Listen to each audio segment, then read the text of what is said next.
un placer para mí estar aquí con todos ustedes y tratar de colaborar en un tema tan importante como es este.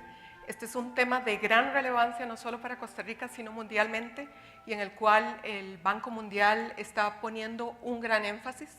De modo que lo que yo voy a tratar de hacer en esta presentación es primero situar el problema, cuál es la importancia de utilizar el mercado de valores para el financiamiento de infraestructura, con énfasis en infraestructura pública, cuál es el desafío, hablarles un poco de la experiencia latinoamericana en este tema, hablarles un poco de reflexiones para Costa Rica, y no podía faltar un poco el comercial que está haciendo el Banco Mundial en esta área, cómo está ayudándole a los países, y para eso voy a usar un poco el ejemplo del trabajo que estamos haciendo en estos momentos en Colombia. Perfecto. Entonces, permítame comenzar con por qué es importante este tema.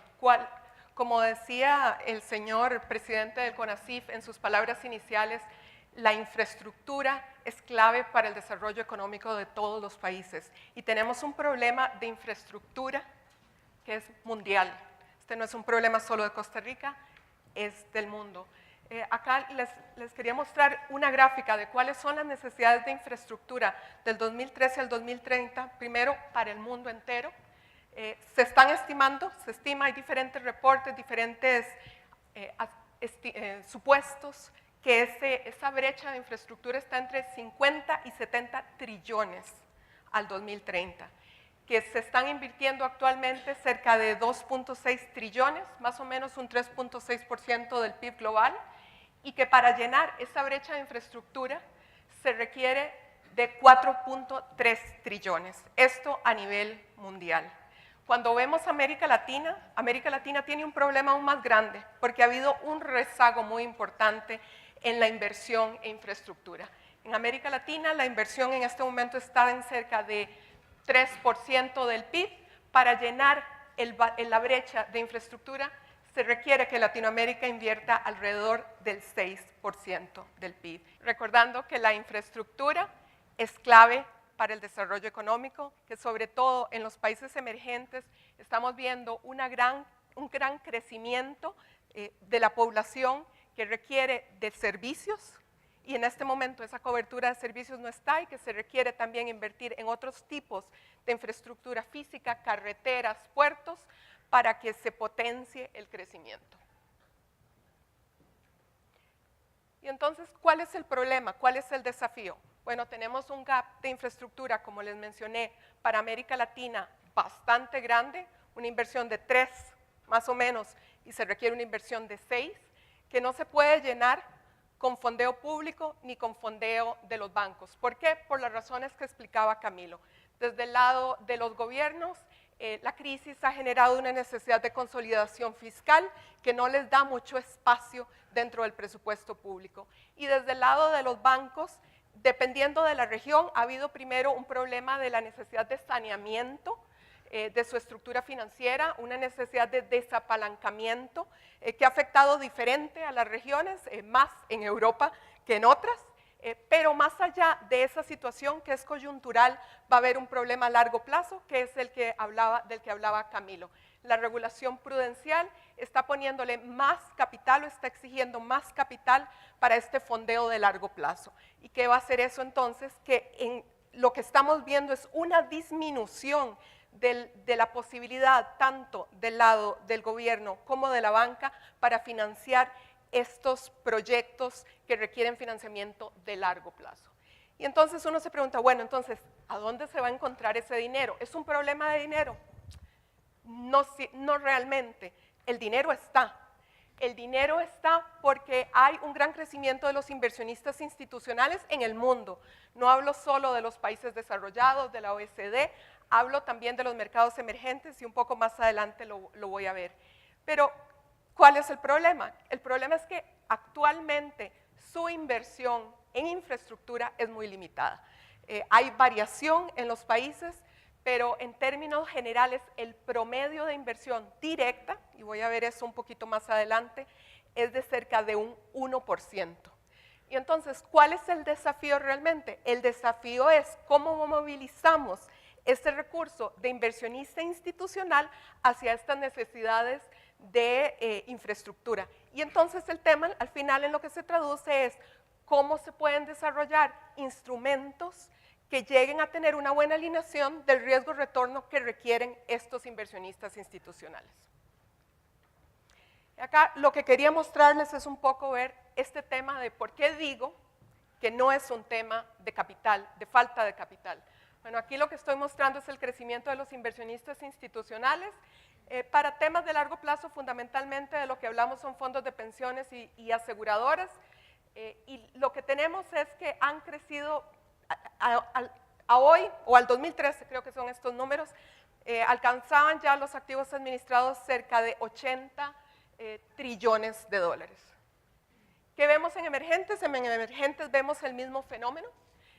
Vemos en emergentes también un gran crecimiento de los fondos de pensión, un gran crecimiento de las aseguradoras, que también números a 2012-2013 se estiman en cerca de 5,5 trillones de dólares los activos administrados en estos tipos de inversionistas institucionales. ¿Qué vemos en Latinoamérica? En Latinoamérica también vemos un crecimiento bastante importante de los inversionistas institucionales, por supuesto con variaciones importantes entre los países. Vemos países como Chile, en donde los fondos de pensiones ya han alcanzado cerca de, o ya están rebasando el 60% del PIB, países como Brasil y Chile de nuevo, en donde los premiums de las aseguradoras están también en niveles sobre el 50% del PIB. Pero aún en otros países, si vemos fondos de pensiones, aseguradoras ya andan en alrededor del 20% del PIB. ¿Qué dice esto? Hay acá recursos que se pueden invertir. Pero entonces veamos qué están haciendo estos inversionistas institucionales en temas de infraestructura. Lo que vemos, debo comenzar diciendo que actualmente en mercados tanto desarrollados como emergentes hay ya una inversión de inversionistas institucionales en infraestructura, pero de la manera en que llamamos indirecta. ¿Cómo es indirecta? Por vía de comprar participaciones equity o bonos de empresas que están relacionadas con construcción, ya sea, por ejemplo, empresas de construcción o, por ejemplo, utilities, una compañía generadora de electricidad, en países en que los utilities son privados. Y, por ejemplo, este es el primer canal por el que, por ejemplo, en Chile se comenzó a invertir en infraestructura, pero es lo que le llamamos indirecto. O, por ejemplo, no solo en equity, pero en bonos generados por este tipo de empresas. ¿Cuál es el desafío? Bueno, con esto no se va a llenar la brecha. Entonces, tienen que encontrarse mecanismos para la inversión directa en estos proyectos de infraestructura. Y lo que vemos fundamentalmente es que esa inversión directa, uno de los mecanismos fundamentales por medio de los cuales se hace, son lo que se denomina project bonds. Y voy a hacer la traducción acá como bonos de proyectos, literal, porque bonos de infraestructura hay N tipos. Y se le llama, a muchas cosas se le llama bono de infraestructura, que en realidad no necesariamente es lo que queremos. Entonces voy a traducir directamente como bono de proyecto aquel en el que realmente lo que se está haciendo es invirtiendo en proyectos de infraestructura específicos. Y entonces lo que vemos en el mundo es que lo que tengo acá es un gráfico de cómo se financia la infraestructura hoy. Estamos del 2005 al 2013, vemos que fundamentalmente se financia, el financiamiento bancario sigue siendo muy relevante, la porción de equity, y que aún al día de hoy el tema de financiamiento por vía de bonos es pequeño, cerca de un 10% se financia con bonos, y la mitad, o sea, un 5%, son bonos de proyecto. Entonces todavía esta expansión de los inversionistas institucionales a invertir directamente está bastante en pañales. Digamos que no en pañales, el chiquito ya está gateando, pero todavía no ha alcanzado madurez. ¿Y qué vemos? Que la inversión de los fondos de pensión Voy a usar mucho de referencia a fondos de pensión. La inversión de los fondos de pensión en estos bonos de proyectos todavía es muy limitada. El promedio, de acuerdo a los estudios que ha hecho la OECD en este tema, el promedio anda más o menos en un 1%, que es bastante bajo. Hay, por supuesto, diferencias importantísimas. Por ejemplo, los líderes que son Canadá y Australia, la inversión en infraestructura anda en alrededor del 15%, lo que quiere decir que hay mucho espacio. Si uno piensa en 15% de 5.5 trillones, imagínense lo que hay ahí. De eso es de lo que estamos hablando. Poniendo como referencia ese 15, hablamos de una gran cantidad de recursos y por eso es que mi premisa fundamental es que el problema no es de capital, es de movilización de ese capital. Y entonces, ¿cómo podemos hacer? Como les decía, el tema en donde el Banco Mundial está viendo una gran promesa, un gran potencial, es en estos bonos de proyectos, project bonds. ¿Por qué? Bueno, primero que nada, porque ellos representan una opción fuera de balance. De nuevo, hablamos acá de lo que decía Camilo. Lo que necesitamos encontrar es mecanismos, no necesariamente que sustituyan a la banca y al gobierno, sino que los complementen. Y el bono de proyectos puede llenar ese espacio. También, ¿por qué? Porque es un instrumento muy flexible. Se puede utilizar de muchas maneras, se pueden hacer diferentes, como el bono de proyectos se basa en titularización y como vimos en los ejemplos de Camilo, hay muchas maneras en donde se pueden hacer las estructuraciones para crear diferentes tramos, senior, junior, que puedan canalizar o alinear diferentes apetitos de riesgo. Entonces tenemos un vehículo muy flexible que puede complementar. Ahora, está claro que, como les decía, es un vehículo que todavía está siendo relativamente poco utilizado. Digo relativamente, de nuevo, porque en países como Canadá o como Australia tiene un gran recorrido de muchos años. Pero lo importante es también que está habiendo mucha innovación. Camilo hablaba de que inicialmente inversionista institucional va a costar que se coma un riesgo construcción, efectivamente, de que usualmente los mercados comienzan con un inversionista institucional utilizándose más para refinanciación, pero ¿qué estamos viendo? Estamos viendo innovaciones importantes aún desde el lado de la construcción. Uno de esos que voy a ver más adelante es cómo Perú ha tratado de lograr incorporar este tema de cómo desafiar esos paradigmas de que los bonos de proyectos usualmente solo pueden utilizarse para refinanciación. Con esto lo que quiero decir es, hay espacio importantísimo de innovación y es un vehículo que se presta para esa innovación. Lo segundo importantísimo es que es un vehículo por el cual, un instrumento por el cual se pueden alinear muy bien los intereses de los inversionistas institucionales. Cuando hablo acá de intereses de inversionistas institucionales, hablo de fondos de pensión, de aseguradoras que tienen responsabilidades de largo plazo y que en consecuencia su preferencia está por obtener flujos estables de largo plazo para hacer un match con esas obligaciones que tienen. Y luego los estudios que se están haciendo en estos temas lo que demuestran es que estos bonos han tenido una razón en la práctica, no teórico, en la práctica una razón de default, de incumplimiento menor, y que cuando ha habido un default ha habido una razón de recuperación mayor que en otras clases. Y eso es otro de los factores que ayuda a alinear o que da un poco de confort a los inversionistas institucionales sobre ese vehículo. Y lo último, muy importante, los últimos estudios que se han hecho, lo que están demostrando es que el vehículo ha sido muy eficiente en el uso de capital. Déjenme mostrarles.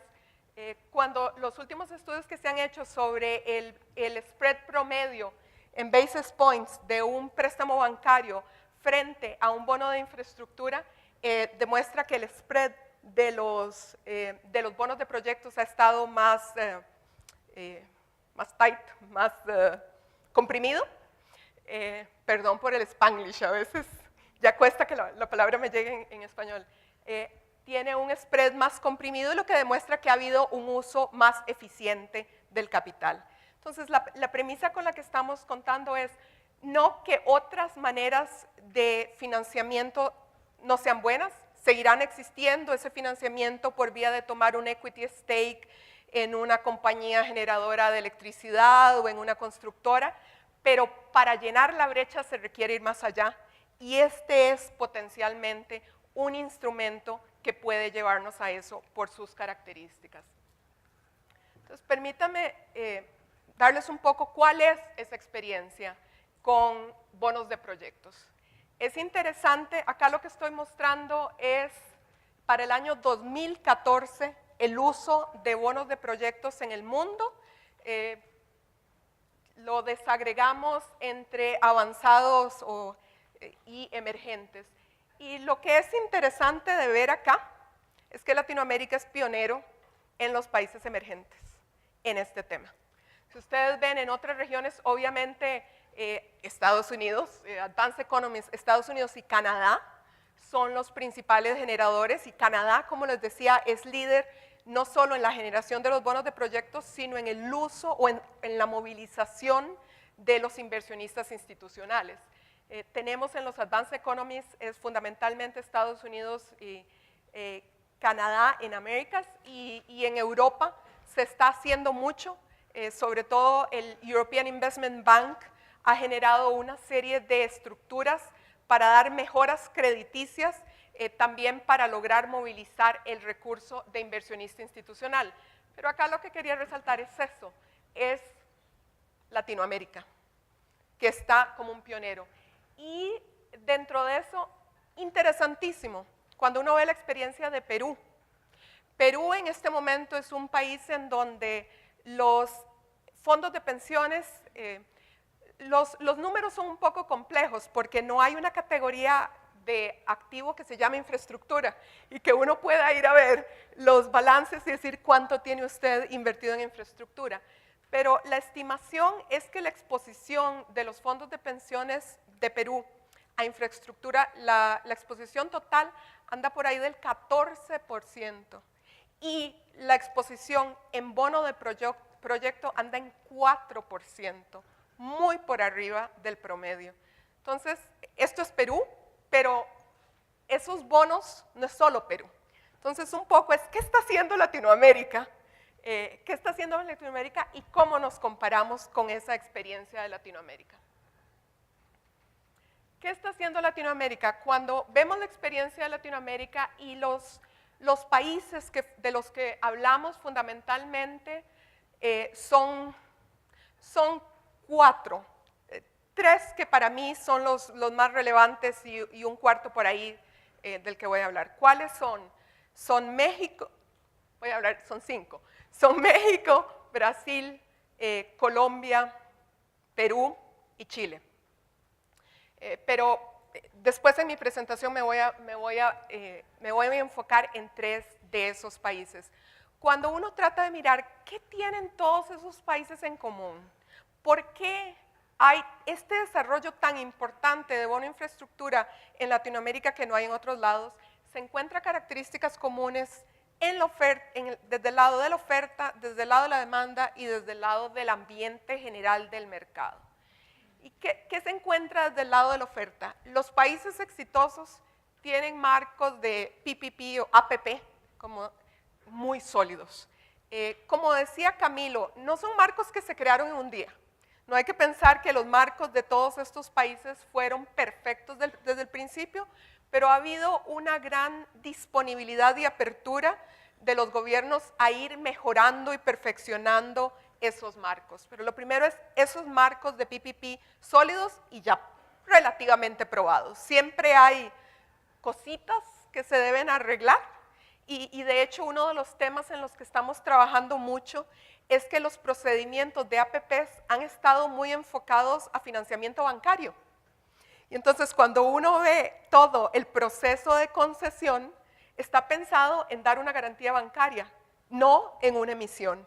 Y entonces una de esas reformas de segunda o tercera generación que tienen que hacer muchos países es repensarse esos procesos de concesión para que permitan traer la opción financiamiento por mercado de valores.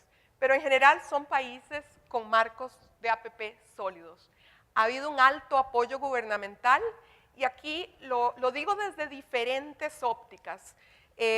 Primero, son países en donde, en muchos de estos países, el gobierno ha tomado un rol de liderazgo y de poner a todas las partes juntas, de poner todas las partes del rompecabezas juntas y ver cómo compaginan todas. Eso primero. Entonces, el rol macro, un rol, me decía Mauricio, de estadista, efectivamente. El segundo, ha habido también apoyo desde la perspectiva ya mucho más operacional de plantear reformas, las diferentes reformas que se deban hacer, por ejemplo, a los marcos de APP. El tercero, muchos de estos proyectos, para que pueda haber un apetito de mercado, primero de concesionario y luego de mercado de valores, se requieren mecanismos de mitigación o compartir riesgos, donde los gobiernos han estado presentes y han establecido reglas claras a nivel de concesión, y luego por otro lado los hay, y los voy a detallar un poco más, también a nivel de mercado de valores, por ejemplo, por vía de garantías. Están todos esos elementos de apoyo gubernamental. Ha habido también, ahí creo que ya lo mencioné, el desarrollo de un marco de responsabilidades contingentes claro. Si yo estoy asumiendo determinadas obligaciones en la concesión, de renegociación de concesión, ¿qué significa eso de cara al presupuesto? Y lo reflejo claramente. Y el último, muy importante, del lado de la oferta, en algunos de estos países ya hay un número muy importante de proyectos en el pipeline. Son países que están haciendo la tarea de identificar y seleccionar cuáles son los proyectos bancarizables. Y una vez que un proyecto es bancarizable, también es de mercado de valores. Entonces, ahí ese es el quid desde el lado de la oferta. ¿Qué tienen de común desde el lado de la demanda? Desde el lado de la demanda, lo que vimos, lo que les puse en el slide, como 3 slides anteriores, unos inversionistas institucionales que están creciendo considerablemente y entonces tienen el capital para movilizar. Y luego, desde el lado de la demanda, unos reguladores de esos inversionistas institucionales que están apoyando las reformas necesarias. ¿Y de qué hablamos acá? En Latinoamérica muchos de nosotros seguimos a Chile en la reforma de pensiones. Y bueno, toda reforma, uno comienza con un tipo de marco y tiene que ir abriéndolo. Lo que han ido haciendo muchos de estos países es cambiar, por un lado, el marco, o lo más importante ha sido cambiar el marco de inversión de esos inversionistas institucionales como primer paso. Y después, ahora, mejorando los benchmarks con los cuales se miden. Todo eso es común a estos países. Un regulador que ha estado abierto a ver cuáles son las trabas que la regulación puede poner al uso del mercado de valores.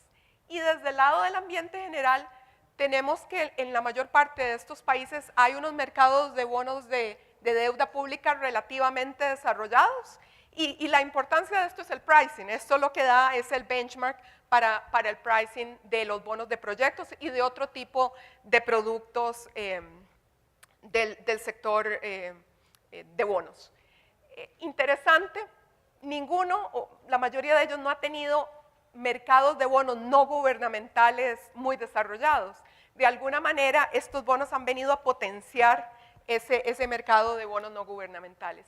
Y lo último también es que nos encontramos en estos países, en el ambiente general, de nuevo un regulador del mercado de valores que está apoyando las reformas como viendo los temas de los requisitos de oferta pública, viendo los temas de los SPVs, de los vehículos especiales, resolviendo cualquier problema que se esté dando desde el lado del ambiente general de la emisión de esos instrumentos. Y estas son las características generales que vemos. Y quería detenerme entonces en 3 ejemplos específicos. Creo que Mauricio los va a hablar mucho más en detalle probablemente después. Yo acá lo que quería dar nada más es como esos puntos claves que han hecho exitosos cada uno de estos proyectos y cómo se diferencia un país del otro. Puse menos de Colombia porque creí que Camilo lo iba a explicar y no quería robarle el show, pero voy a explicarlo más ahora. Chile. Bueno, la primera generación en Chile de uso de mercado de valores se dio en los 90, finales de los 90 y el periodo de los 90 y el 2000, cuando Chile logró construir mucha de su carretera por vía con uso del mercado de valores. ¿Y qué hubo ahí? De nuevo, todo esto que hablaba de una estrategia articulada del gobierno estuvo presente, de sentar a la mesa a los bancos, a los fondos de pensiones, a todas las partes interesadas y ver cómo cada uno hacía su trabajo para llegar a ese objetivo común. En el caso particular de Chile, las emisiones se hicieron en el mercado local. Los fondos de pensiones fueron obviamente, de los inversionistas claves. Hubo hay dos aspectos muy importantes que diferencian a Chile y que pueden hacer que su experiencia no sea ahora, post-crisis, replicable. La primera, digamos que Chile habla de que hace moneda local, en realidad lo que hace es indexado. Entonces, el tema del riesgo, el riesgo de moneda se ha trabajado diferente. Fueron indexados, pero en Chile básicamente el mercado todo trabaja indexado, pero el otro tema muy importante es que los bonos de proyectos tuvieron una garantía de los monolines, que le hicieron un full wrap. O sea, lo que quería decir es que si había un incumplimiento a nivel del proyecto, de que los flujos no daban, el monoline entraba y pagaba lo que fuera necesario. El monoline fue un modelo que se usó muchísimo antes de la crisis. Como ustedes saben, después de la crisis, los monolines prácticamente han dejado de existir, al punto que actualmente uno no podría replicar un modelo basado hoy en monolines. Y digo hoy porque hay experiencias e iniciativas para revivir estos monolines. De hecho, hay una experiencia para crear un monoline para Latinoamérica, pero todavía están en pañales. Como ha pasado mucho en titularización, la gente quedó un poquito quemada. Entonces, en el corto plazo, pensar en un monoline como la manera de dar esa garantía que haga el producto atractivo al inversionista institucional probablemente no es realista en el corto plazo. ¿Qué ha hecho Perú? Perú más o menos desde los 2000 ha utilizado el mercado de valores para financiamiento de diferentes tipos de infraestructura. Perú lo tiene desde plantas eléctricas, carreteras, todo lo que se puedan imaginar, Perú lo está haciendo. De nuevo, hay acá un apoyo gubernamental importantísimo, un marco de PP sólido, un compartir responsabilidades en el tema de la concesión bastante grande. Por ejemplo, un tema muy interesante en Perú, en el área de carreteras, ha sido que Perú, hablaba de innovación de la que Perú quiere salir un poquito por los riesgos, pero que le ha servido en una primera etapa. Perú logró en carreteras del Lindar el riesgo construcción del riesgo financiamiento. ¿Cómo? Partiendo, digamos, estoy construyendo una carretera y cada, 10 kilómetros de carretera construido, paga. Genera un instrumento de yo pago por eso, independientemente de que la carretera final esté construida. ¿Qué pasa? Que entonces el concesionario tiene algo tiene flujos claros, ciertos, con los que puede ir al mercado a emitir ese bono de proyecto. Entonces ha sido una experiencia muy interesante, pero también implica que el Estado está asumiendo un riesgo muy importante y Perú quiere moverse de ahí, pero le ha servido en una etapa inicial. Esas emisiones, en la mayor parte de las emisiones de Perú se han hecho en los mercados internacionales y se han hecho mayoritariamente en dólares, aunque ya ha habido al menos una experiencia de una emisión internacional en soles. De modo que inversionista internacional está aceptando riesgo Perú en estos bonos de infraestructura. Y los fondos de pensiones peruanos han sido uno de los inversionistas claves, aun cuando las emisiones se hagan internacionalmente. Un punto que no puse ahí, que era un detalle muy interesante, es que cuando uno le pregunta a los peruanos del costo de las emisiones, obviamente el costo ha sido más caro afuera, desde el lado de la emisión y demás. Y entonces uno les preguntaba, bueno, ¿por qué lo hacen afuera? Sí, en la mayor parte de las emisiones, hubo una recientemente eléctrica que el 90 y pico % fue todo tomado por los fondos de pensiones locales, otras de carreteras alrededor del 70%. Entonces nosotros les preguntábamos por qué las está haciendo afuera, o elucubrábamos.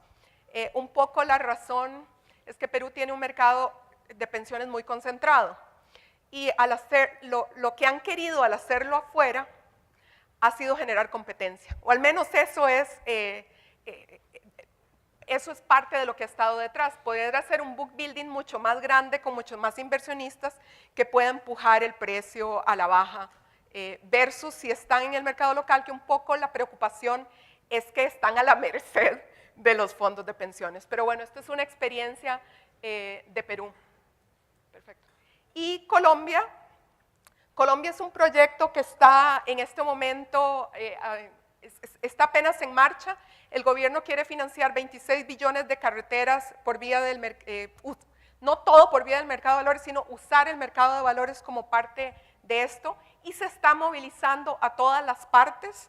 El gobierno está involucradísimo con reformas de diferentes tipos, incluido un banco de desarrollo, Financiera de Desarrollo Nacional, que está creando, que puede crear garantías para que estos bonos sean apetecibles por los fondos de inversión.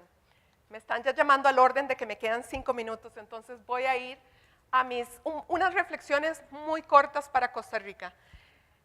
Cuando uno ve el tema, ya que Camilo les mostró la primera, voy a mostrar la segunda. Cuando uno ve el tema de Costa Rica, uno ve que el tema de infraestructura es global, es latinoamericano, es costarricense.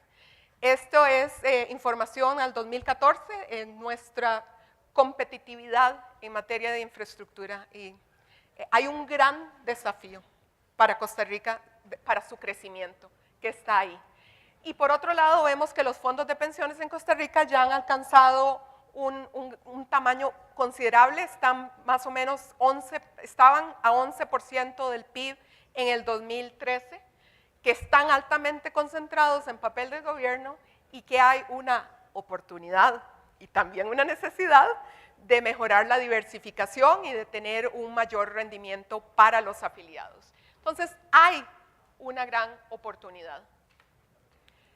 ¿Qué es lo positivo?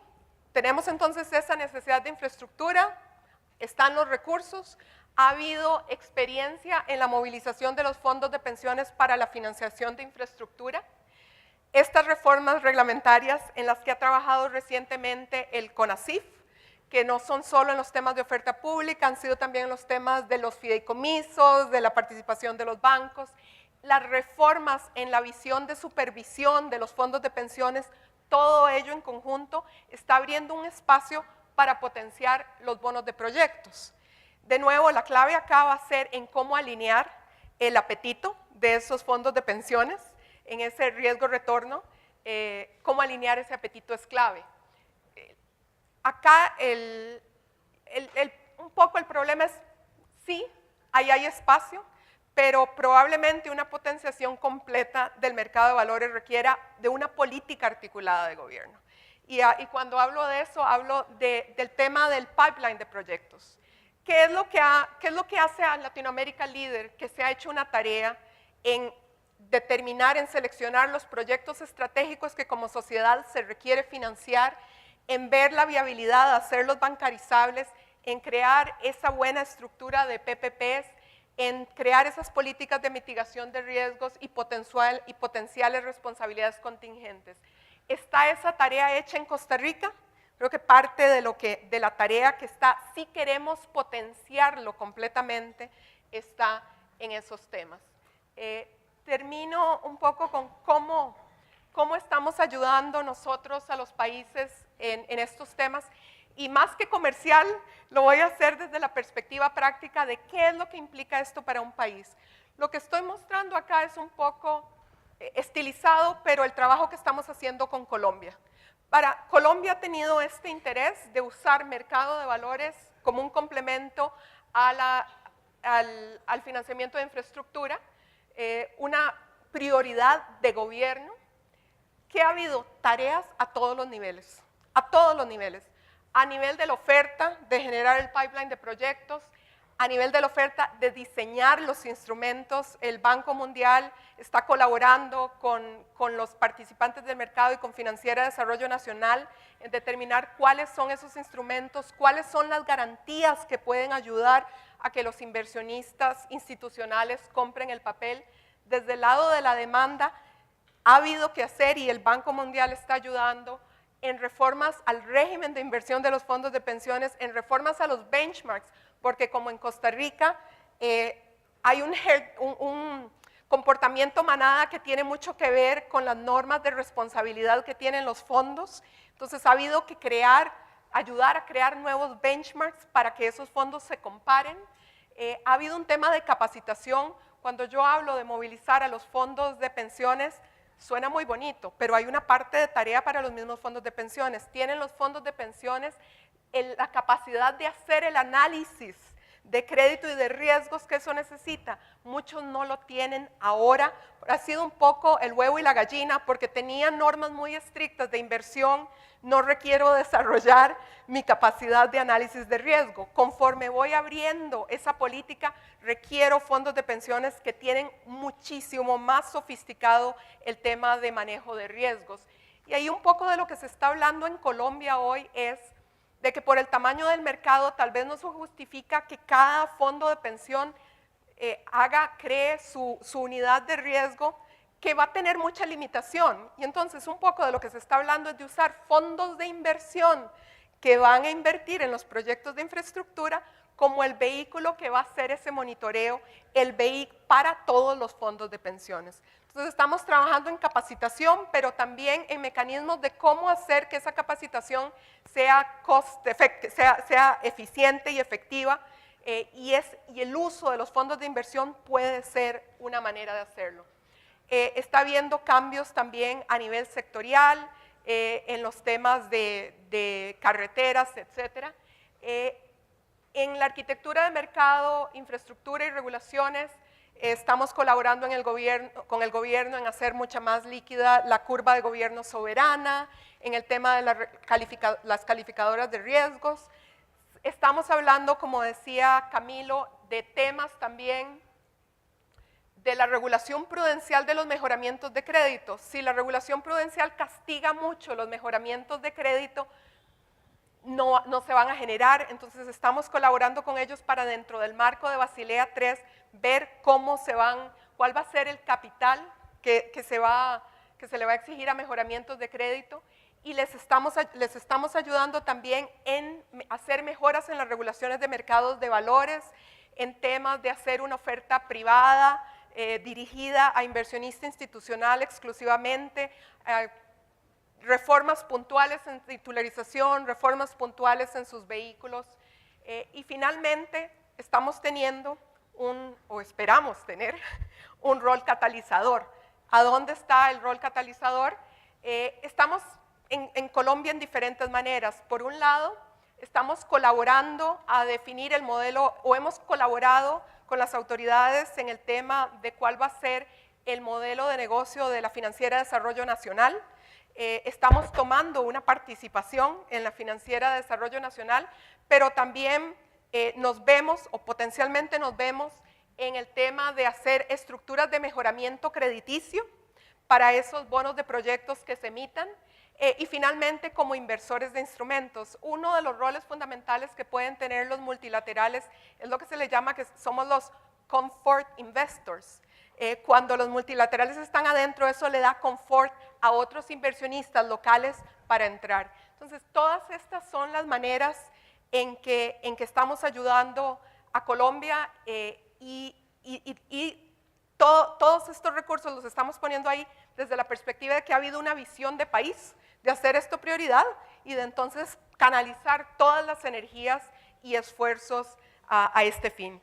Y con esto, ya me están llamando la atención, con esto, esta es la última slide, cierro y lo que espero y deseo es que este seminario sea muy útil para que haya toda esa confluencia de los intereses del país para que podamos lograr canalizar o movilizar esos recursos de los inversionistas institucionales a la infraestructura, porque invertir en infraestructura es invertir en desarrollo, invertir en crecimiento económico. Muchas gracias.